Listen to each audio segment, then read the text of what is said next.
오늘도 이곳에 함께 모여 하나님께 예배드리고 계신 여러분 모두에게 우리 주님의 은혜와 평화가 넘치시기를 바랍니다. 지난주에 모세는 하나님께 금송아지를 만들어 섬긴 이스라엘 백성들의 죄를 용서해 주시라고 간구했습니다. 그런데 하나님께서는 그에 대하여 확실한 대답을 주지 않으셨죠. 하나님께서는 모세에게 백성들을 데리고 약속의 땅으로 가라고 하셨지만 또 백성들의 범죄에 대하여 징계를 내리기도 하셨습니다.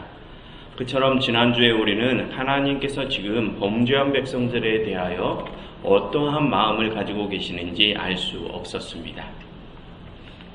그런데 오늘의 본문으로 넘어오면 하나님의 그 마음을 우리가 조금은 알 수 있습니다. 여러분, 오늘 하나님께서는 이스라엘 백성들을 시내산에서 떠나 보내시죠. 하나님께서는 모세에게 너는 백성들을 데리고 내가 너희 조상들에게 주기로 한 약속의 땅으로 가라라고 명하십니다. 그래서 그 내용을 보면 하나님께서 이스라엘을 용서하실 것만 같은 느낌이 들죠. 그러나 그 뒤에 하나님께서는 이제는 당신께서 백성들과 함께하지 않으시겠다고 하시며 백성들에게 너희의 장신구를 떼어내라 라고 명하십니다. 그래서 그런 내용을 또 보면 하나님께서 이스라엘을 용서하지 않으실 것 같은 느낌도 듭니다. 그래서 아직까지는 우리가 하나님의 의중을 정확히 파악하기는 힘듭니다. 그렇지만 오늘 우리가 하나님께서 왜 이제 그들과 함께 하시지 않으시는지, 그리고 하나님께서 왜 백성들의 장신구를 다 떼어내려고 하시는지 그 이유들을 살펴보면 하나님의 속마음을 우리가 조금은 들여다볼 수 있습니다.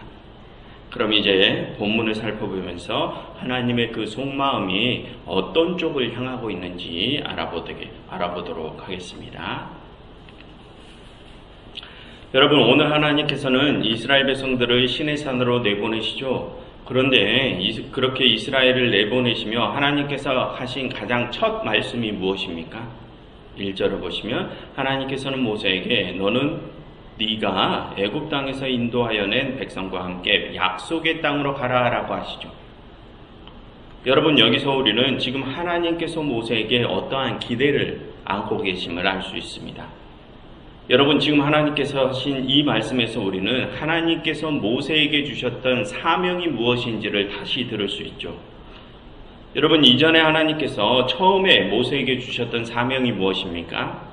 이전에 3장에서 하나님께서는 모세에게 내가 애굽에서부터 올라오는 내 백성들의 신음을 들었으니 모세 너는 그들을 인도하여 애굽에서 나와서 내가 너희에게 약속한 땅으로 가라라고 하셨습니다.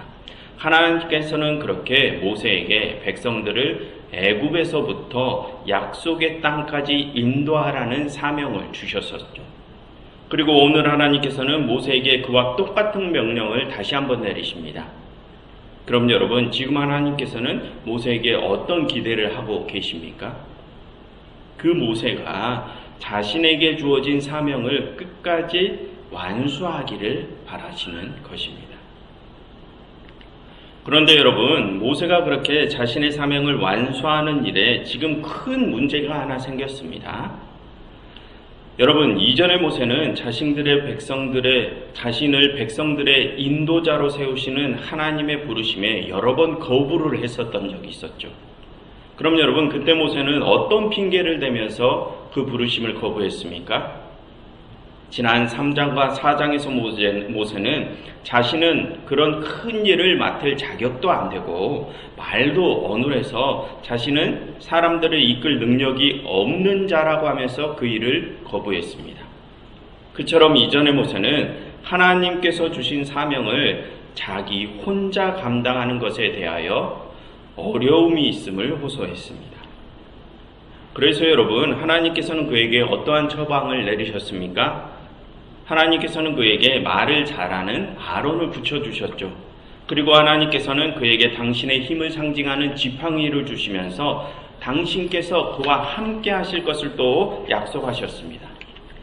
그처럼 하나님께서는 당신께서 주신 사명을 홀로 감당하기 어려워하는 모세에게 아론을 붙여주시고 또 당신께서 함께 하시겠다는 약속도 하셨습니다. 그런데 여러분, 다시 오늘의 본문으로 돌아와 보시면 이제 모세는 다시 그 사명을 이어나가야 하는데 큰 문제가 하나 생깁니다. 그것은 지금까지 모세를 도와주었던 이들이 사라졌다는 것입니다. 여러분, 지난주에 모세는 백성들의 우상 숭배를 방관한 지도자 아론을 크게 책망했었죠. 그것은 이제 그 아론이 백성들의 지도자로서의 지위를 상실했음을 의미합니다. 즉 이제 아론은 모세를 보필하지 못하는 상태가 된 것이죠. 그런데 그보다 더 큰 문제는 이제 하나님께서도 그와 동행하지 않으신다는 문제입니다. 여러분, 2절과 3절을 보시면 하나님께서는 모세와 백성들을 약속의 땅으로 보내시며 이제는 당신께서 그들과 함께하지 않으시겠다고 하시죠. 즉 이제 모세는 홀로 남은 여정을 감당해야 하는 것입니다. 여러분, 모세는 다른 이의 도움이 필요한 자입니다. 그래야 그는 자신에게 주어진 인도자의 역할을 해낼 수 있는 사람이죠. 그러나 이제는 그를 도와줄 리가 아무도 없습니다. 하나님께서도 그를 도와주실지 불확실한 상황이죠. 그럼 여러분, 이제 하나님께서는 모세와 그를 따르는 백성들을 그냥 멀리서 지켜보기만 하실까요? 이제 하나님께서는 모세와 이스라엘의 일에 더 이상 관여하지 않으실까요? 여러분, 아까 하나님께서는 모세가 자신에게 맡겨진 사명을 완수하길 기대하셨죠. 그런데 지금 하나님께서는 이제는 그와 함께하지 않으시겠다고 하십니다. 그럼 여러분, 그 말은 이제 모세는 하나님께 받은 사명을 하나님의 도움 없이 전적으로 혼자 감당해야 한다는 뜻일까요? 그렇지 않습니다. 여러분, 지금 하나님께서 모세에게 하시는 말씀은 이제 당신께서 모세와 이스라엘의 일에 완전히 손을 떼시겠다는 뜻이 아닙니다. 그게 아니라 이제는 하나님께서 그들과 함께 하시는 방식, 그들을 돕는 방식을 바꾸시겠다는 뜻입니다. 여러분, 1절과 2절을 다시 보십시오. 우리는 거기서 하나님이 이스라엘과 맺으신 약속이 여전히 신실하시다는 것을 확인할 수 있습니다.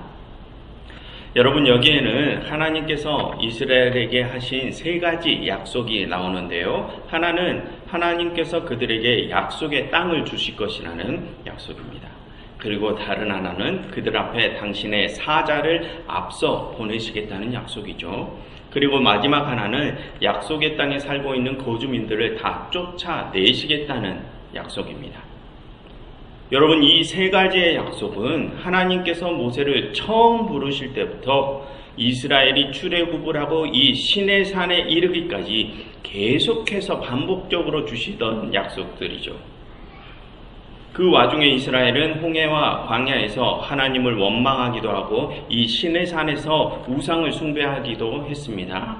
그런데도 하나님께서는 여전히 그 약속들을 지키시겠다고 하십니다. 즉, 이스라엘은 그렇게 하나님과의 약속을 깨뜨리지만 하나님께서는 여전히 그들과의 약속에 신실하시다는 것이죠. 그럼 여러분, 하나님께서 그들과의 약속에 여전히 신실하시다는 것은 그들을 향한 하나님의 계획에 변화가 있다는 뜻입니까? 변함이 없다는 뜻입니까? 변함이 없다는 뜻이죠. 하나님께서는 그들을 약속의 땅으로 인도하시려는 계획을 여전히 바꾸지 않으셨다는 뜻입니다. 그럼 여러분, 이스라엘을 향한 하나님의 그 계획이 바뀌지 않았는데 무엇이 문제라는 것이랍니까? 그것은 하나님의 그 계획은 바뀌지 않았지만 이제는 그들을 향한 하나님의 활동 방식이 바뀌었다는 것이 문제입니다. 하나님은 이제 그들과 함께 동행하지 않으실 것이죠. 여러분, 우리는 여기서 하나님의 임재 방식에 대해서 한번 생각을 해보아야 합니다. 여러분, 이 성경에 나오는 하나님의 임재 방식은 크게 세 가지의 종류가 있습니다. 세 가지의 방식이 있습니다. 그중 한 가지는 하나님께서 이 세상 모든 것, 모든 시간에 보편적으로 임재하시는 방식입니다. 여러분, 하나님께서는 이 세상 모든 만물을 창조하신 분이시죠. 그렇기에 이 세상 모든 피조물들은 하나님의 보호하심의 대상입니다. 그래서 하나님께서는 그렇게 세상 모든 피조물들의 보편적으로 임재하시어 그들 모두를 돌보십니다. 그리고 또 다른 임재 방식은 신현을 통한 강한 임재 방식이 있습니다. 여러분, 지난번에 하나님께서는 시내산에 직접 임재하셔서 모세와 직접 대화를 나누셨죠. 그런 임재 방식이 신현을 통한 강한 임재 방식입니다. 그런 신현은 항상 있는 것이 아니라 우리 인류사 전체에서 한두 번 있을까 말까 하는 임재입니다. 여러분, 혹시 오해하실까봐 말씀드리는데 지금 우리에게는 이런 강한 신현이 일어나지 않습니다. 여러분, 이 성경은 그런 신현이 오직 모세와 예수님께만 일어났다고 말을 하고 있습니다. 아브라함도 이삭도 야곱도 이 시내산에서 일어난 그런 신현을 경험하지 못했죠. 그리고 이 성경에 나오는 다른 수많은 예언자들, 이사야, 예레미야와 같은 그런 대단한 예언자들조차도 이 모세와 같은 직접적인 신현은 경험하지 못했다고 합니다. 그들은 다 하나님의 사자를 통하거나 또는 불기둥, 불꽃, 새, 꿈 그런 것들을 통하여 감접적으로 하나님을 만나는 것이지, 이 모세와 같은 직접적인 신현은 예수님께서 변화산에서 기도하실 때 말고는 아무도 그런 신현을 경험한 적이 없었다고 성경은 말합니다. 그러니 혹시 지금 여러분들 주위에 내가 하나님을 직접적으로 만났다고 하시는 분들이 계시면 그런 분들을 경계하시거나 그 말들을 그냥 흘려 들으십시오. 그런 말들에 현혹되면 안 됩니다. 그런 직접적인 신현은 우리의 삶에는 일어나지 않는다고 그냥 생각하시면 될 것입니다. 아무튼 하나님의 임재 방식에는 그런 직접적인 신현을 통한 강한 임재 방식이 또 있습니다. 그리고 마지막 하나는 하나님께서 백성들 가운데 동행하시는 임재 방식입니다. 그런데 그 동행 임재는 성막 임재를 뜻하죠. 여러분, 이전에 하나님께서는 이스라엘에게 성막을 지으라고 하시면서 이제는 당신께서 산이 아니라 그 백성들 가운데 있는 그 성막에 임하시겠다고 하셨죠. 그것은 이제 하나님께서는 이스라엘이 가는 모든 길에 동행하시겠다는 뜻이라고 했습니다. 그처럼 그 동행 임재는 성막 임재를 뜻합니다. 지금으로 말하면 이 예배 시간에 하나님께서 임재하시는 것을 뜻하죠. 그런데 여러분, 하나님께서는 그 성막에 당신이 임재하실 것을 약속하시면서 그 백성들 또한 그 성막에 나올 때 지켜야 할 것이 있다고 말씀하셨습니다. 그게 무엇입니까? 그들은 그 성막에 나오면서 오직 하나님 당신께만 순종해야 한다고 하셨습니다. 여러분, 그처럼 그 성막에서 맺은 하나님과 백성들 간의 언약은 하나님이 백성들과 함께 하시고 또 그 백성들도 오직 하나님께만 순종함으로 완성이 된다고 했었죠. 그래서 여러분, 하나님께서는 그렇게 그 성막 언약이 지켜질 때 그때 그 이스라엘은 하나님의 소유, 제사장의 나라, 거룩한 백성들이 된다고 했었죠. 그렇게 그들이 하나님과의 언약을 지키면 그때 그들은 택하신 거룩한 제사장들이 된다고 하셨습니다. 그런데 여러분, 하나님께서는 그 성막 언약에 여전히 신실하신데 그들은 앞전에 우상을 섬김으로써 하나님과의 그 성막 언약을 깨뜨렸죠. 그러니 그 결과 이제 하나님이 그들과 동행하지 않으시는 것입니다.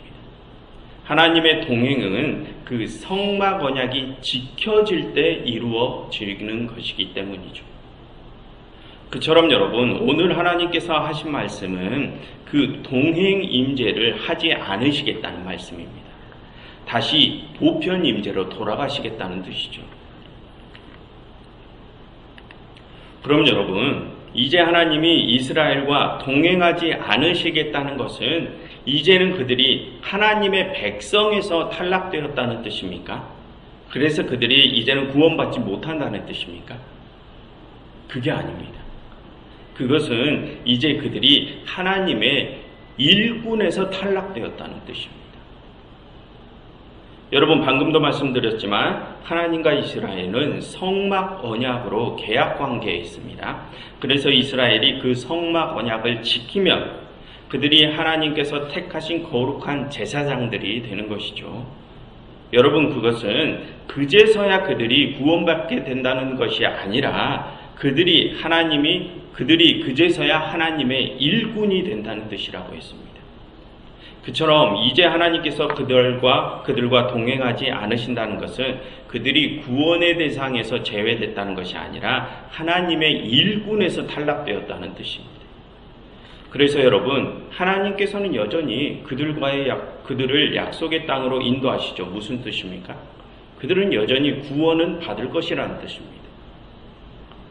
여러분, 이전의 내용을 한번 생각해 보십시오. 이전에 이스라엘이 애굽에서 고통을 당하고 있을 때, 그때 하나님께서는 그들의 신음을 들으시고 그들을 출애굽시키셨죠. 무슨 뜻입니까? 하나님께서는 그들이 당신의 일꾼이 되겠다고 하기 전부터 이미 그들을 구원하실 계획을 가지고 계셨다는 뜻입니다. 그래서 지금 하나님께서는 그들을 약속의 땅으로 들여보내려 하시죠. 여러분, 여전히 이스라엘은 구원의 대상입니다. 그러나 그들은 이제 더 이상 하나님께서 택하신 거룩한 제사장이 아니라는 것이죠. 그들은 구원의 대상에서 탈락된 것이 아니라 하나님의 일꾼에서 탈락된 것입니다. 그럼 여러분, 이제는 하나님과 그 일꾼의 관계가 완전히 깨져버린 것일까요? 일단 지난주까지의 상황으로 보면 그 관계는 깨진 듯이 보입니다.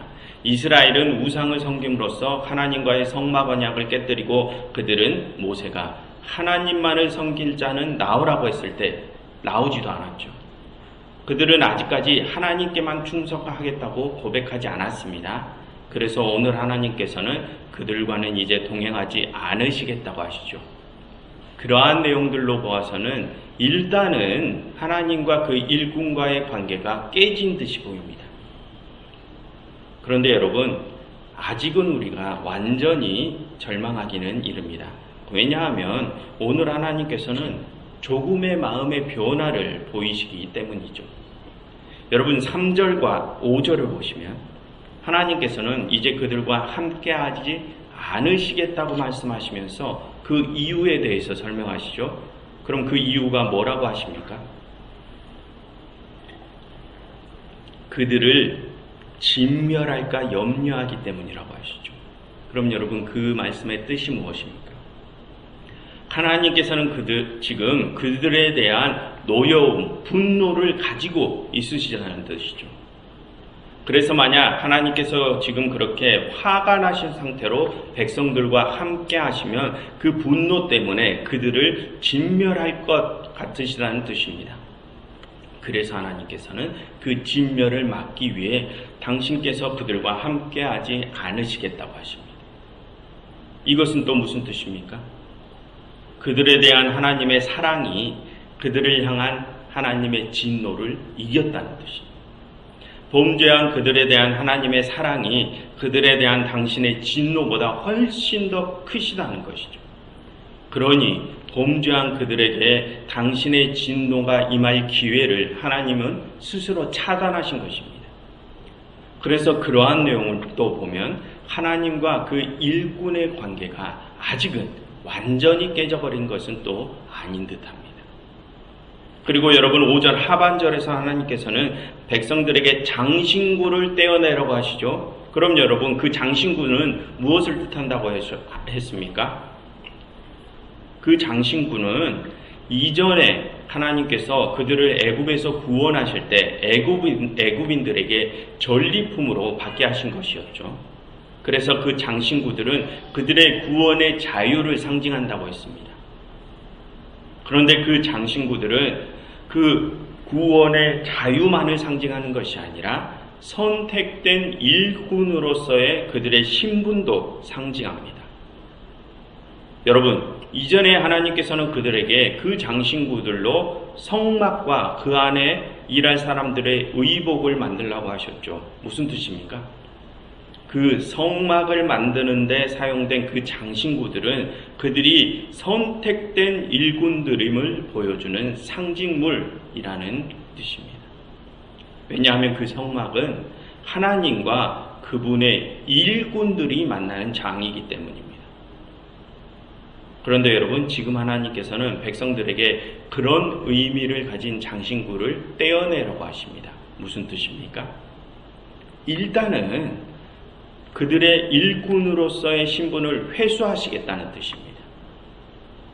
그런데 그 다음에 하나님께서 또 뭐라고 하시죠? 5절 하반부를 한번 보십시오. 너희는 그 장신구를 떼어내라. 그리하면 내가 너희에게 어떻게 할 것인지를 정하겠노라 라고 하시죠. 여러분, 이게 무슨 뜻입니까?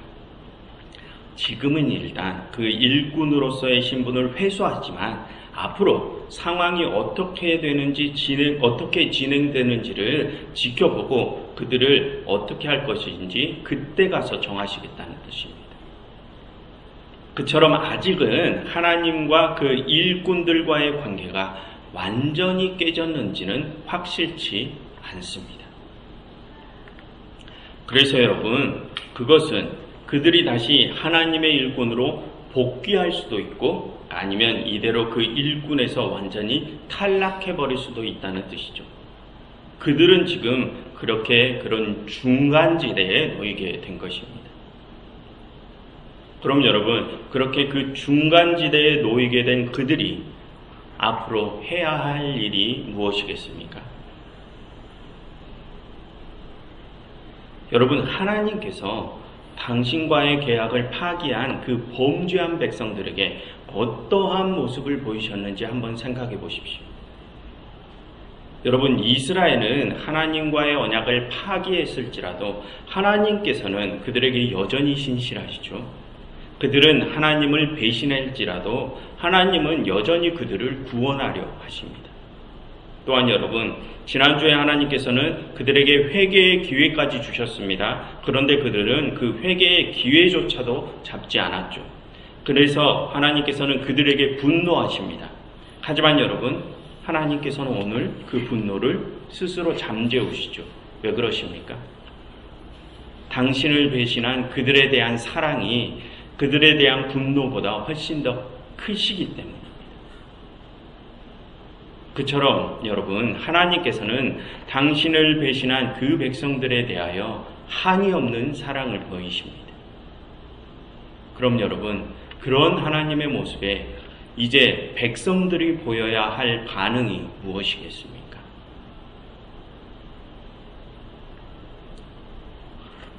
여러분, 지금 이스라엘이 그런 중간지대에 놓였다는 것은 지금 우리의 상황이 그렇다는 것을 의미합니다. 지금 우리도 예전에 이스라엘처럼 매일매일 하나님과의 약속을 어기며 살아가죠. 그런데 그런 우리임에도 불구하고 하나님께서는 우리에 대한 한없는 사랑을 보여주십니다. 여러분, 하나님은 자비의 하나님이시죠. 그럼 여러분, 하나님은 그렇게 자비가 많으시니까 하나님께서는 우리의 범죄를 보시고도 아무렇지도 않으실까요? 하나님께서는 자비와 긍휼이 많으신 분이시니까 우리의 범죄와 우리의 배신을 보시고도 하나님께서는 그저 그러려니 하시면서 아무런 감정도 느끼지 않으실까요? 여러분, 하나님께서는 우리의 범죄와 배신을 그렇게 아무렇지 않게 여기지 않으십니다. 여러분, 하나님께서는 이스라엘의 범죄 행위에 대하여 분노하시죠. 그래서 그들에 대한 그 분노 때문에 당신이 그들을 진멸하실까봐 그들에게서 멀리 떨어지십니다. 그처럼 여러분, 범죄한 백성들에 대한 하나님의 분노는 그들을 진멸하실 정도로 큰 분노입니다. 그러니 우리의 범죄와 배신에 대해서도 하나님은 그렇게 크게 분노하시죠. 그러나 하나님께서는 그 분노보다 우리에 대한 사랑이 더 크시기 때문에 그 분노를 참으시는 것입니다. 여러분, 부모 자식 간의 사이가 그렇죠. 자녀들은 부모의 뜻을 거스를 때가 많습니다. 그런데 부모들은 항상 자녀들에게 지죠. 왜 그렇습니까? 그것은 자녀들이 당신의 뜻을 거스르는 일을 아무렇지 않게 생각해서가 아니라 자녀들의 엇나간 행동들 때문에 화가 나지만 그들에 대한 사랑이 그 화보다 더 크기 때문에 부모는 참는 것입니다. 여러분, 우리를 향한 하나님의 사랑이 바로 그렇습니다. 하나님께서는 범죄한 우리를 정말로 당신의 자녀라고 여기시기 때문에 항상 우리에게 지시는 것입니다. 우리를 향한 당신의 사랑이 그렇게 한이 없이 크기 때문에 우리의 범죄에 대한 분노를 하나님께서는 삼키시는 것이죠. 여러분, 범죄한 우리를 향한 하나님의 그 한이 없으신 사랑에 이제 우리는 어떻게 응답해야 하겠습니까? 여러분, 이제는 차지도 뜨겁지도 않은 중간지대에서 벗어나서 다시 하나님께만 순종하는 모습을 보이십시오. 그래서 우리를 향한 하나님의 그 한이 없으신 사랑에 조금이나마 응답을 드리는 삶을 살아가시길 간절히 바랍니다. 기도하겠습니다.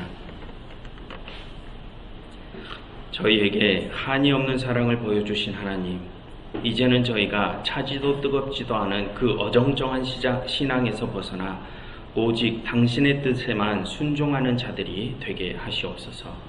예수 그리스도의 이름으로 기도드렸습니다.